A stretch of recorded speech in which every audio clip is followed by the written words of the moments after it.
So you were born here. Yes. And you did the race here, your father, and which part of Cavendish did you? It was in the western end of Cavendish. That's where I was born. And then when the Canadian government decided that every province in Canada was to have a national park, the north shore of our island was designated. So what happened then, and this was in 1937-38, they expropriated all the shore fields of everybody's farm, the full length of Cavendish, to get the sand shore and the rock shore. And then when they got further west, we were sort of on a peninsula, and like there was the Gulf of St. Lawrence on the north and the salt marsh, and on the west was the New London Bay, and on the south there was a creek, and that was our farm. So when they got up there, they expropriated the whole thing. So we had to move, and we moved down a little further down. It's the first big farm that's down the road. That was my father's. So that's where I grew up. How did you meet John? No, maybe first, when did you read first time Anne of Green Gable? Oh, I guess I was probably, 8 or 9. Yes. What was your impression? Do you remember when you? It was just a wonderful book, and we read it and reread it, and my sister and I would pretend we were Anne and Gilbert, or Anne and Diana. So you played with that. Yes. Yeah. Well, what was the feeling that you live in the place when she was writing it, and you knew that it's about the place? Well, you see, everything then, in that time, was Green Gables. And because when the government took over, like the federal government, they bought up the old farmhouse that was recognized as a setting for Anne of Green Gables, and adjoining farms, and then of course they put in a golf course which surrounds it really, and so that was the image that has gone all around the world, Green Gables, and so everything seemed to be Green Gables. So and you know, we were just it was just a very little farming community.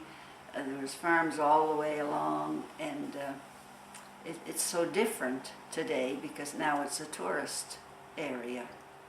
So the farmers are gone, or just? A lot of the farmers are gone. There's only very few bona fide farmers left. So this is the biggest change. Yes. What about the tourists? Where they come from? Like just Canadian? Oh no, they come from all around the world. And we have a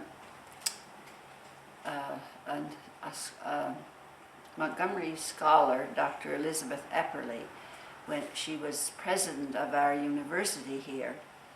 And while she was president, she set up an Ella Montgomery Institute at the university. And every 2 years, since about 1992, I believe, we've had an Ella Montgomery conference. And scholars come from all around the world to give their presentations. Now this is since the journals have been published. Before that, no, it was, I think she was written off as a children's author, and but when the journals were published, it made a big difference. Yeah, and I heard that a lot of Japanese people are coming. Yes. It's very popular in Japan. Very popular, yes. But they come mostly in vans, and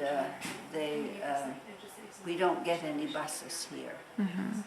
It's very difficult to get here if you don't drive. I had to take a taxi because the shuttle is twice a day, so it's really, yeah. There's no trains because she wrote that you know there was a train. But they took now everything comes in trucks, and it's changed our roads and everything, ruined our roads, but they took out the train tracks, and now there are no trains, and even in Montgomery's day, and in mine too, there was a ferry, and the train went right on the ferry and came off and went on the tracks. I also know that she took a lot of pictures. Where are the pictures? In the They're institute? in the archives at the University of Guelph in Ontario. Ah. Her son, when her son sold his mother's journals to the archives at the University of Guelph in Ontario, and along with the journals, there are about 2,000 of her photographs in the archives there, as well as some of her handwork and things like that. Oh, that's amazing, because I never heard about her as a photographer. I learned here from the movie. I study her work, but never thought about her as a photographer, and I'm wondering where I can see it. So I guess Well, if you went to the Avonlea Village, I will go tonight. Yeah. there's they have one little house there that's full of her photographs that she took. So this is what I need to do today. Yes. Yeah. What is the most important thing for you from all this heritage? And I guess you have some you read her writings. What is the most important thing for you? Like the message from her? Well, I think her love of the landscape, her love of the island, and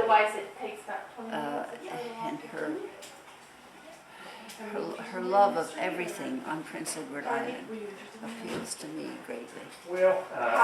Thank you so much. It's very beautiful.